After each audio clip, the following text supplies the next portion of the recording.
Auto CAD के लिए जैसे कंप्यूटर एडेड ड्राफ्टिंग का हम लोग ऑब्जेक्टिव क्वेश्चन डिस्कस कर लेते हैं। और इसमें क्या होगा कि जितने भी आपके ऑब्जेक्टिव क्वेश्चन होंगे उनके बारे में हम लोग डिटेल में डिस्कस करेंगे, ताकि उससे रिलेटेड और भी अगर क्वेश्चन आए, जैसे एक ऑब्जेक्टिव क्वेश्चन हुआ, उससे रिलेटेड जितने भी ऑप्शंस होंगे, ठीक है, उनको डिस्कस कर लेंगे। और उसके बारे में जैसे होगा तो उसके बारे में डिटेल जानेंगे, ताकि उससे रिलेटेड और भी कोई अगर ऑब्जेक्टिव क्वेश्चन बनता है तो उसको हम लोग कर लेंगे। तो इसमें आपको इस सेशन में आपको 10 ऑब्जेक्टिव क्वेश्चन है, ठीक है, केवल और केवल ऑटो कैड का, कंप्यूटर एडेड ड्राफ्टिंग इंटरफेस का। क्लियर? और इस 10 को एकदम अच्छे से करना है, और कॉपी पेन आप लोग निकालिए, पहले खुद से ट्राई कीजिएगा, अगर हो पा रहा है तो ठीक है, ठीक है, नहीं तो इसका पूरा डिस्क्रिप्शन देखिएगा कि अगर है तो क्या है, ठीक है ना, और क्या क्या चीज़ इसके अंदर और भी आते हैं। क्लियर? तो चलिए फर्स्ट क्वेश्चन हम लोग देखते हैं। देखिए आप लोग को स्क्रीन पे दिख रहा होगा, the computer aided design hardware does not include. जो आपको देखिए 2 टाइप का होता है, एक हार्डवेयर एक सॉफ्टवेयर। पहले आप लोग पॉज कर लो, खुद से सॉल्व कीजिए, उसके बाद आप लोग डिस्क्रिप्शन देखिए, ठीक है। तो देखिए computer aided CAD hardware does not include, इसमें हार्डवेयर कौन से नहीं है, हार्डवेयर को कौन नहीं है। तो देखो 2 टाइप से होते हैं, एक सॉफ्टवेयर एक हार्डवेयर, ठीक है। तो देखिए ऑप्शन दिया है ग्राफिक डिस्प्ले टर्मिनल। अब देखिए जो डिस्प्ले टर्मिनल है वो क्या होता है, आपका मॉनिटर है, ठीक है ना। तो मॉनिटर क्या होता है, हार्डवेयर होता है, ठीक है। दूसरा देखिए कंप्यूटर में तो सब कुछ आ जाएगा, मॉनिटर आ जाएगा, आपका सीपीयू माउस, ये सब इसी के अंदर इंक्लूड रहेंगे। अब देखिए जो थर्ड वन है वो कंप्यूटर प्रोग्राम्स है, ठीक है। तो कंप्यूटर प्रोग्राम्स होते हैं वो सॉफ्टवेयर में चले जाते हैं। आपको पता होगा 2 टाइप होते हैं, एक होता है आपका हार्डवेयर और दूसरा होता है सॉफ्टवेयर, ठीक है ना, सॉफ्टवेयर। और सॉफ्टवेयर में क्या होते हैं, जितने भी टाइप के प्रोग्राम्स होते हैं वो सब आते हैं इसके अंदर। हार्डवेयर में जो आपको फिजिकली दिखता है, ऐसा मान लीजिए कि जो आपको फिजिकली दिख रहा है वो है हार्डवेयर, ठीक है। और सॉफ्टवेयर क्या है, जो उनके अंदर प्रोग्राम रन हो रहे हैं वो सॉफ्टवेयर है। तो जो देखिए कंप्यूटर प्रोग्राम्स, ठीक है ना। और लास्ट वन है कीबोर्ड भी क्या है, एक हार्डवेयर ही है। क्लियर? तो देखिए A, B और D ये हार्डवेयर है, और जो C ऑप्शन है वो क्या है, आपका सॉफ्टवेयर है, ठीक है। तो ऑप्शन नंबर इसका कौन सा होगा, C, ठीक है। ऑप्शन नंबर C, पहले का क्या हो गया, C क्या है, आपका सॉफ्टवेयर है। क्लियर? चलिए तो फर्स्ट का ऑप्शन हो गया आपका C ऑप्शन, ठीक है, फर्स्ट का हो गया C।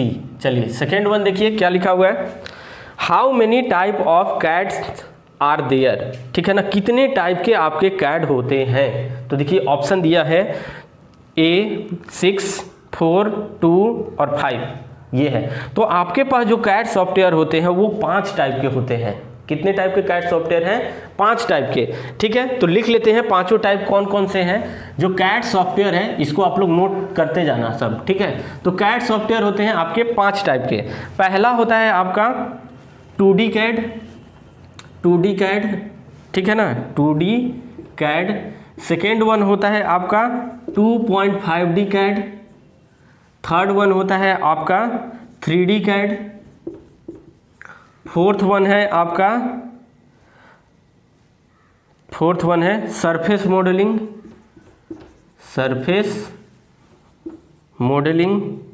ठीक है, और सरफेस मॉडलिंग, ठीक है। नेक्स्ट है आपका surface modelling and wire frame भी बोलते हैं इसको, वायर फ्रेम भी बोलते हैं, ठीक है ना, surface modelling and wire frame. और फिफ्थ वन है आपका सॉलिड मॉडलिंग। क्लियर? तो कितने टाइप के आपके कैड सॉफ्टवेयर है, 5 टाइप का, 2D, 2.5D, ये 2.5D, ठीक है, 2.5D, 3D और surface modelling and wire frame और सॉलिड मॉडलिंग। अब देखो 2D में क्या होता है, जो आप फ्लैट ड्राइंग होता है आपका, फ्लैट ड्राइंग प्रोडक्ट इसमें आते हैं, ठीक है। जो आपका फ्लैट ड्राइंग प्रोडक्ट होगा उसमें हम 2D में ड्राइंग करते हैं। अगर आपका प्रिज्मेटिक मॉडल होगा, ठीक है ना, वो हम कहाँ पे लेके आएंगे, 2.5D में। और 3D में आता है आपका 3D ऑब्जेक्ट, ठीक है ना, इसमें आएंगे 3D ऑब्जेक्ट। क्लियर? तो देखो आपके पास 5 टाइप के कैड सॉफ्टवेयर है, 2D 2.5D, 3D, surface modelling और सॉलिड मॉडलिंग। ठीक है, 5 टाइप का है। चलिए, तो ऑप्शन देखिए कौन सा है, option A B C D। तो D नंबर आपका क्या है, 5। ठीक, तो ये हो गया D, दूसरे का D। क्लियर, इसको आप लोग अच्छे से नोट कर लीजिए कि आपके पास 5 टाइप के सॉफ्टवेयर हैं, 2D है, 2.5D है, 3D है और सरफेस मॉडलिंग, वायर फ्रेम और सॉलिड मॉडलिंग। क्लियर। चलिए, ये ऑब्जेक्टिव है इसलिए मैं इसको पूरा डिटेल में नहीं डिस्कस कर रहा हूँ, ताकि ये वीडियो फिर बहुत लंबा हो जाएगा, इसलिए केवल आपको नाम बता देता हूँ। नहीं तो अगर एक एक पॉइंट को अगर यहाँ डिस्कस करेंगे तो बहुत ज़्यादा लंबा खींच जाएगा ये वीडियो सेशन। चलिए, तो आपके पास मिल गया 5 टाइप के हैं। चलिए, थर्ड ऑप्शन देखिए, third question, modern CAD system are based on, modern CAD system are based on. पहला देखिए क्या है, ICG, बस यही ऑप्शन है, ICG, GCI, GIF, IFG, ये कुछ ऐसी रेंडम कुछ भी दिया हुआ है। तो ऑप्शन नंबर A क्या है, ICG पे बेस्ड होता है। और ICG का फुल फॉर्म याद रख लीजिए, ICG होता है interactive computer graphics, interactive computer graphics. ठीक, ICG का फुल फॉर्म क्या है, कंप्यूटर इंटरैक्टिव कंप्यूटर ग्राफिक्स। ठीक है, ये सब क्या करते हैं, आपके जितने भी डिस्प्ले डेटा होते हैं उसको सिंबॉलिक फॉर्म में आपको दिखाता है। ठीक है ना, जो भी आप डेटा डालते हो उसके अंदर, सिस्टम के अंदर, वो आपको सिंबल के फॉर्म में दिखाता है। जैसे आप कोई भी ड्राइंग भी करते हो तो वो सब क्या है, सिंबॉलिक के फॉर्म में रहता है ना। चलिए, ये ICG के बेस्ड होते हैं, जो अभी जो कैड चल रहा है। ठीक है, मॉडर्न कैड सिस्टम। चलिए, नेक्स्ट क्वेश्चन देखिए, नेक्स्ट है आपका 4th number, the computer communicate with the user via. ठीक है ना, अब जो आपका कंप्यूटर है वो किसके थ्रू आपको कम्युनिकेट करता है, यूजर, वो यूजर और सिस्टम के बीच में क्या रहता है। ठीक है, तो देखिए ऑप्शन है CPU, CRT, ग्राफिक और डिस्प्ले बटन। तो आपका जो ऑप्शन नंबर B है, कैथोड रे ट्यूब, चौथे का B, CRT। ठीक है ना, ये क्या करता है, दोनों के बीच में, कंप्यूटर और यूजर के बीच में इंटरफेस बनाता है। क्या है नाम इसका, CRT, जिसको फुल फॉर्म बोलते हैं हम लोग cathode ray tube, cathode ray tube. ठीक है ना, यही क्या करता है, कैथोड रे ट्यूब जो रहता है वो डिस्प्ले करवाता है। ठीक है ना। चलिए, ठीक है, तो 4th ऑप्शन हो गया, चौथे का आ गया B, कैथोड रे ट्यूब। चलिए, नेक्स्ट ऑप्शन, नेक्स्ट है क्वेश्चन, स्क्रीन पे दिख रहा होगा, the process of designing consist of identifiable step. किस किस स्टेप से कितने टाइप के प्रोसेस होते हैं कि हम किसी भी ऑब्जेक्ट को आइडेंटिफाई करते हैं। तो देखिए ऑप्शन नंबर A है 8, 5, 4, 6। तो आपके 6 टाइप से हम लोग किसी भी ऑब्जेक्ट को आइडेंटिफाई करते हैं। ठीक है ना, स्टेप है, तो वो मैं 6 बता देता हूँ कौन कौन से हैं। 5th का देखिए, पहला स्टेप होता है आपका problem, definition of problem. First step होता है कोई भी प्रॉब्लम का दिखाना, डेफिनेशन ऑफ, हमारे पास प्रॉब्लम है क्या चीज़। ठीक, definition of problem. Second one आता है आपका सिंथेसिस, सिंथेसिस। ठीक, इस सब के बारे में डिस्कस कर रहा हूँ। तीसरा ऑप्शन आता है एनालिसिस, एनालिसिस। 4th ऑप्शन आता है ऑप्टिमाइजेशन, ऑप्टिमाइजेशन। ठीक है, और लास्ट वन है ऑप्टिमाइजेशन, एनालिसिस और ऑप्टिमाइजेशन एक ही वर्ड बोल सकते हैं। चलो, analysis and optimisation. 4th one होता है आपका इवोल्यूशन, इवोल्यूशन। 5th वन है आपका प्रेजेंटेशन, प्रेजेंटेशन। देखिए, इनको समझते हैं कि इतने प्रोसेस से आप लोग मतलब कि कितने हो गए आपके, एक हो गया, 1 2 3 4। अब इससे भी पहले एक और स्टेप होता है, जैसे स्टेपिंग गलत कर दिए। फर्स्ट स्टेप होता है आपका 2 3 4 5 और ये 6। ये होता है recognition of need, recognition of need. ठीक है ना, 6 टाइप के होते हैं। देखिए कैसे, कोई भी चीज़ को समझिए, मान लीजिए आपके पास कोई प्रोडक्ट बनाना है, तो पहले उसकी ज़रूरत पड़ेगी कि हमें इस टाइप का प्रोडक्ट बनाना है, ठीक है। तो हमें पहले ज़रूरत हुई कि इस टाइप का प्रोडक्ट हमें बनाना है। दूसरा आता है डेफिनेशन ऑफ प्रॉब्लम। अगर उस प्रोडक्ट को बना रहे हैं तो हमें किस किस चीज़ को प्रॉब्लम को फेस करना पड़ेगा। तो जितने भी टाइप का प्रॉब्लम, जैसे कोई भी मटेरियल सिलेक्शन हो गया, उसका मैन्युफैक्चरिंग प्रोसेस हो गया, किस किस कैसे आप डिजाइनिंग करोगे, तो ये सब यहाँ पे प्रॉब्लम आप पहले ही डिफाइन कर लोगे कि इस प्रोडक्ट को बनाने में हमें ये सब चीज़ का प्रॉब्लम आएगा, ठीक है। उसके बाद सिंथेसिस करेंगे कि मान लीजिए जो प्रोडक्ट बन रहा है वो किस मटेरियल का बनेगा, उसका यूज कहाँ होगा, ठीक है ना, क्लियर होगा। तो सब मटेरियल सिलेक्शन वगैरह इसमें आ जाएंगे सिंथेसिस में। अब जैसे ही आप वो सब कर लिए तब उसका आ जाएगा एनालिसिस एंड ऑप्टिमाइजेशन। जो अगर आप बनाए हो तो कम से कम खर्च में अगर हम ज़्यादा उसका उपयोग कर लें, मतलब कि कम इनपुट देके ज़्यादा से ज़्यादा आउटपुट ले लेते हैं, ठीक है ना, तो वो सब प्रोसेस एनालिसिस करने से पता चलेगा। और ऑप्टिमाइजेशन वर्ड वही होता है कि आपका कम से कम लागत में ज़्यादा से ज़्यादा आउटपुट उससे लेना, उसको बोलते हैं optimisation. Clear? Optimisation, TION, optimisation. और उसके बाद जैसे ही ऑप्टिमाइज कर दिए फिर उसको इवोल्यूएट करेंगे कि हाँ अब फिर से कुछ अगर प्रॉब्लम होता है तो फिर से आप यहाँ पे जाओगे, पूरा इवोल्यूशन होगा जितना भी आप प्रोडक्ट बनाए हो। क्लियर? फिर लास्ट में उस प्रोडक्ट को हम लोग प्रेजेंट करते हैं कि ये मेरा प्रोडक्ट फाइनल प्रोडक्ट बन गया। क्लियर? तो ये 6 स्टेप होते हैं कोई भी चीज को दिखाने के लिए, ठीक है ना। आइडेंटिफिएबल स्टेप है कोई भी डिजाइन प्रोसेस का। क्लियर? कितने स्टेप में चलते हैं? 6 स्टेप में, ये सब लिख लीजिए। चलिए, तो ऑप्शन नंबर कौन सा हो गया? ABCD, डी नंबर है 6, डी। चलिए 5 हो गया। अब नेक्स्ट क्वेश्चन देखिए क्या है आपका, इम्प्लीमेंटिंग कैड। चलो पढ़ो इसको और स्टेटमेंट देखिए कि ट्रू है कि फॉल्स है। 6th नंबर क्या है आपका, इम्प्लीमेंटिंग कैड इम्प्रूव कम्युनिकेशन। देखिए जब आप कैड पढ़ रहे थे तो उससे क्या हो रहा था कि जितने भी कमांड रहते हैं वो इजीली हम लोग यूज कर सकते हैं, ठीक है। और क्या हो सकता है उसमें बहुत सारे कम एरर आते हैं, उसकी डॉक्यूमेंटिंग कर सकते हैं, उसको अगर कहीं एक जगह से दूसरी जगह भेजना है तो वो भी कर सकते हैं। तो देखिए ये क्या है, इम्प्लीमेंटिंग कैड इम्प्रूव कम्युनिकेशन। तो जो कम्युनिकेशन होता है वो क्या कर देता है, बहुत अच्छा कर देता है, बेटर कर देता है ड्राइंग के मुकाबले। अगर ड्राइंग शीट पे कोई चीज़ बना रहे हो उसके मुकाबले अगर आप कैड पे बना रहे हो तो वो ज़्यादा बेटर है, ठीक है ना।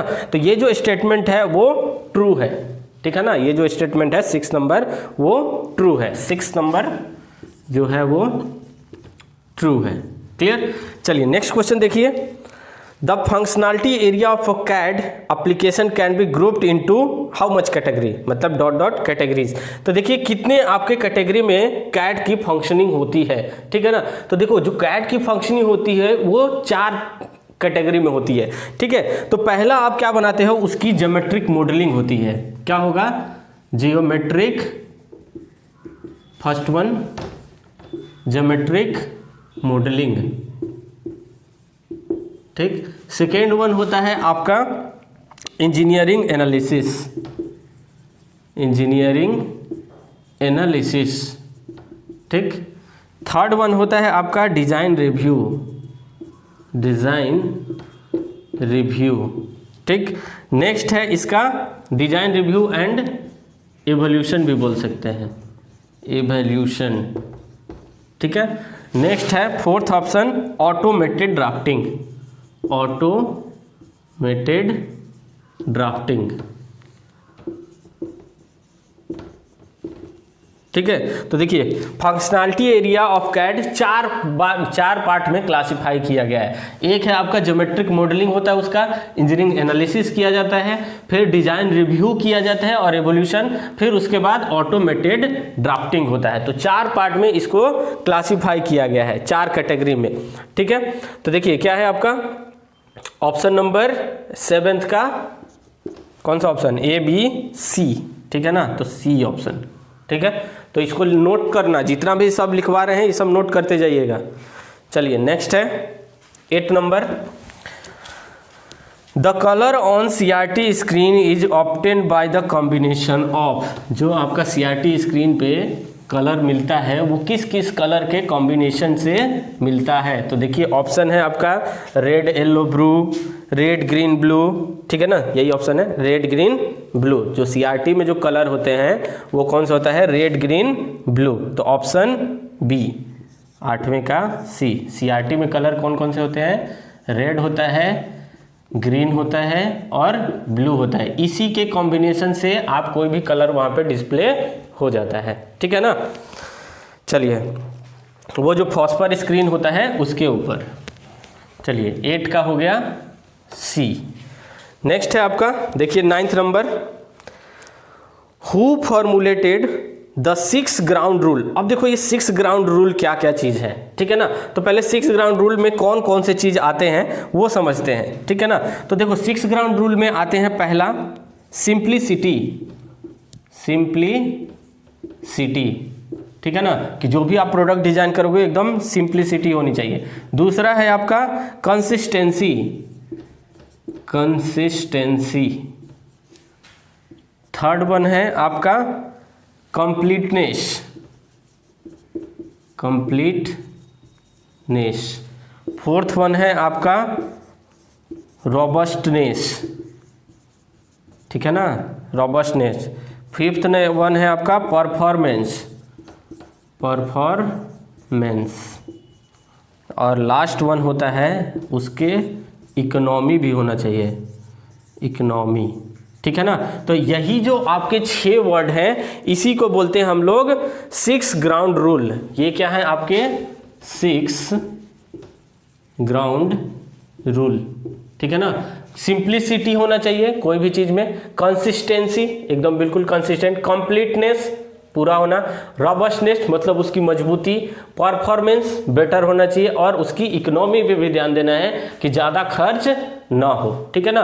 तो 6 ग्राउंड रूल, और ये किसने दिया था आपको, नॉमान और स्प्रॉल ने। तो ऑप्शन नंबर ए 9th का जो ए है कौन दिए हैं आपको, नॉमान स्प्रॉल ने ये 6 ग्राउंड रूल दिया है, ठीक है ना। और ये 6 ग्राउंड रूल ये हैं आपके, क्लियर। चलिए इसको नोट कर लीजिए 6 ग्राउंड रूल में क्या क्या चीज़ आता है। चलो ठीक है, चलिए नेक्स्ट क्वेश्चन देखिए। नेक्स्ट है आपका the input device in CAD can be divided into, ठीक है ना। तो देखो जो इनपुट डिवाइस होता है कैड में आप कितने तरीके से उसमें डेटा इंटर कर सकते हो, क्या क्या चीज़ से करते हो, ठीक। तो पहले तो कर्सर से करते हो, फिर उसके बाद माउस से, वो हो गया माउस आ जाएगा कर्सर में, ठीक है ना, कीबोर्ड हो गया वगैरह वगैरह, ठीक है। तो 3 टाइप से करते हैं, देखिए 3 टाइप से करते हैं। पहला क्या करोगे, पहला होता है cursor control device. First one होता है आपका कर्सर कंट्रोल डिवाइस, ठीक। दूसरा होता है आपका डिजिटाइजर, डिजिटाइजर, ठीक। और थर्ड वन होता है alpha numeric, alpha numeric and other